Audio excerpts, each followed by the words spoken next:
Hello everybody, this is Dean Williams back again with the Willy Wiggles show. Again, I want to pick back up on the Willy Wiggles because I want everybody to know that Willy Wiggles is just not no caterpillar that turns into a butterfly. My whole show is going to be called Willy Wiggles, and just give you just a little bit more concept of it. Again, when I was sent to prison, I entered a writing contest in FCI Beckley, and I believe they called it the Man in the Mirror, you know. And I was in GED, as a matter of fact, like I said before. So the concept of it is it was I had to cut it down to 900 words, you know, and that was pretty hard with my spelling. It took me a while to do it, but I had it pretty well down, so I'll go ahead and get started with it. You know, I'll call it the Man in the Mirror, okay? The Man in the Mirror is a reflection of a spiritual journey or a pilgrimage of sort that begins somewhere in the form of a fictitious caterpillar by the name of Willy Wiggles. Mr. Wiggles struggled for the biggest part of his life with an addiction to the poppy plant, which is also known in the unseen reality of man as heroin. Will had been chasing the poppy high that he identifies as the otherworld effect for so long that he hit a place called the cocoon of his addiction. And the cocoon of his addiction is where it all transpands. You know, the cocoon of his addiction represents a sense of powerlessness over intoxicating drugs. And Willie says if one continues to live in any kind of addiction, they will hit their own cocoon of addiction of sort, you know. One could say that to Willie, one could say that he felt a deep sense of despondency, discouragement, and despair, and a loss of meaning and even enthusiasm for life. As one can imagine, he finally reached the point where he hated the reflection in the mirror and the buggy lifestyle, of course, that he was living, you know. One could not know how many times that Willie hung his head over that toilet bowl and prayed to God to be delivered from this place. You know, even though he didn't know what deliverance was until later on in his life. I'll go into that later, but in the short and to be brief, like I said before, I put a little poem together that best illustrates this crazy lifestyle that Willie was living. And it's called The Cocoon of His Addiction. And it says, though I got to go outside somewhere to beat my addiction, over all the suicidal thoughts and approaches, places in the forest where the guns have human eyes and even the ozone stoops to murder. Tall trees, small trees, stumps, all seem to be paved with worse intentions.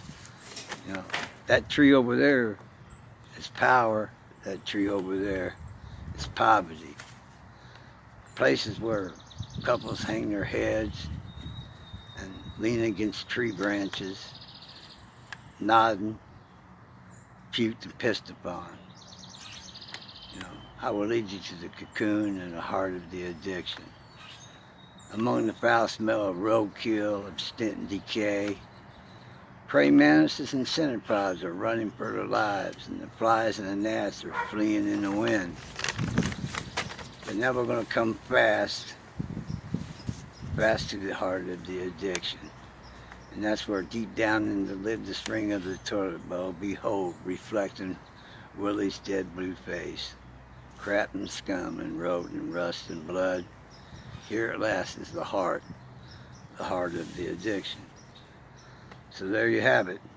The Man in the Mirror is a brief illustration of Willie's past life as a heroin addict.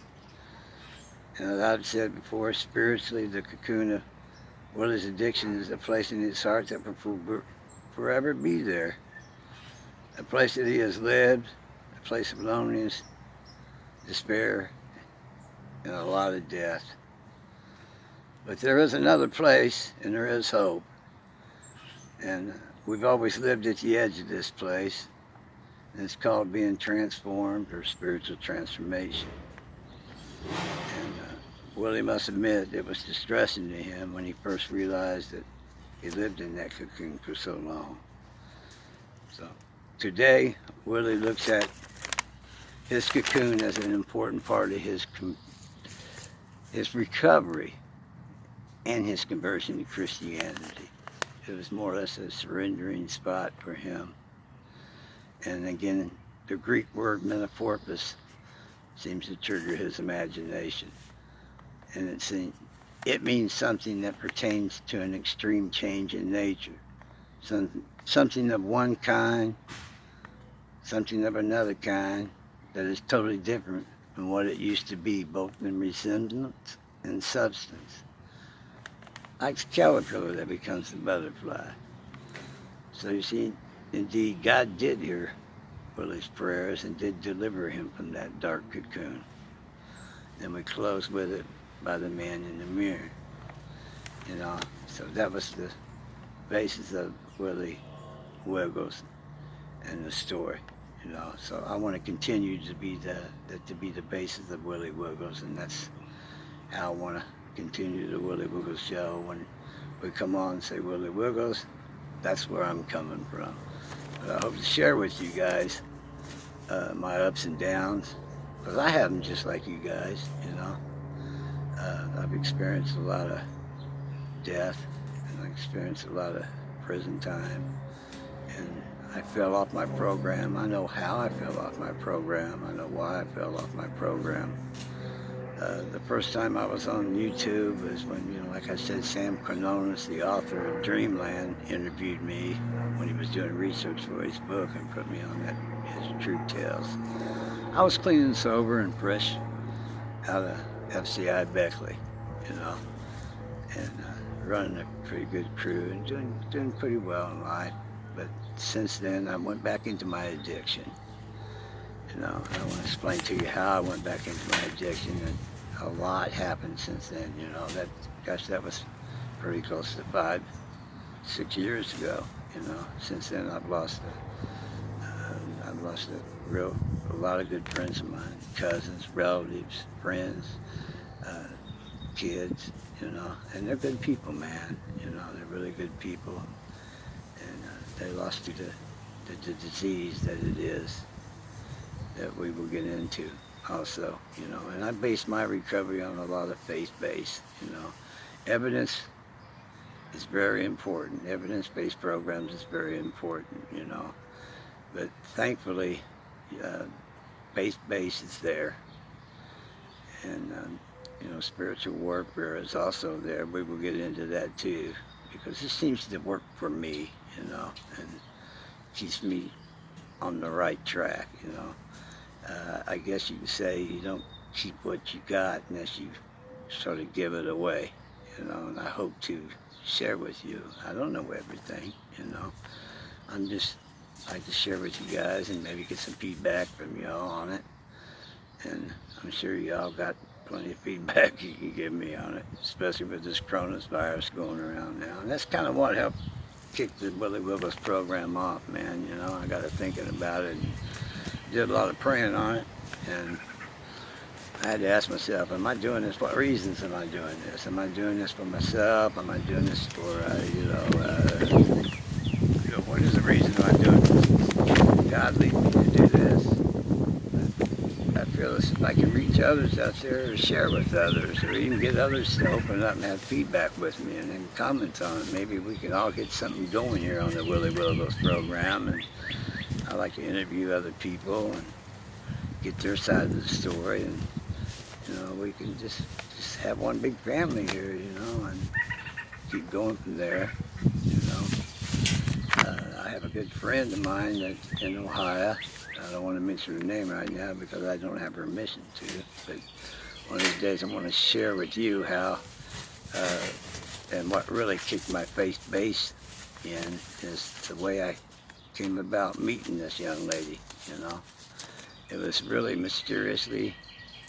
Well, I'll give you a little example. You know, I went to Ohio where I met this friend of mine, you know, and there was a festival going on there. I believe it was called the Popcorn Festival, and everybody had their booths outside, you know, when they were serving beer. Across the street was an Elvis Presley interpretator, and across the street was the church that she belonged to. And I was moseying around. Yes, I did go to the Elvis Presley place and seen Elvis, all his fans, you know, Elvis giving all his scarves off to everybody and so on. And I went on moseyed across the street and asked them if they happened to have any kind of drug programs going on.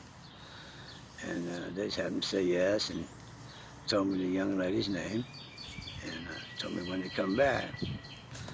So I think it was about a month later, you know, I did come back, and she happened to not be there that Sunday afternoon. But the sermon that day was the Daniel under the fig tree. And it just so happened that she wasn't there, I was told, but she did pop up during the sermon, you know. And I did meet her, and guess what popped up on the screen? There was a picture of a caterpillar and a butterfly. And, you know, that's too much of it. That's not a coincidence, you know.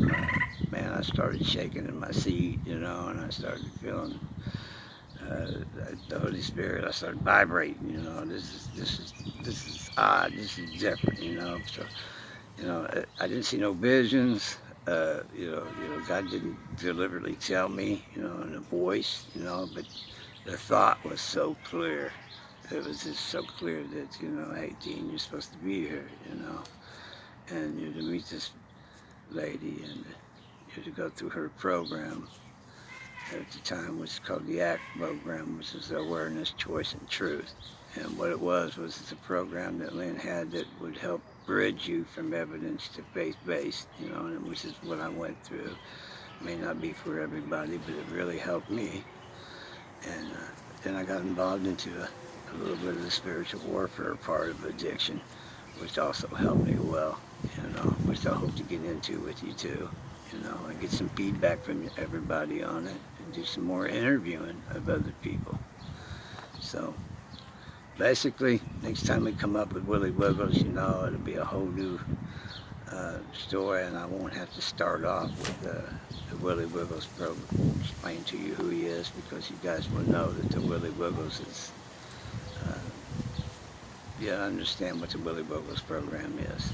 And with that, I would like to close, man, you know, and until I see you next time, hopefully in a few days or in the next week, signing off, Willy Wiggles, man.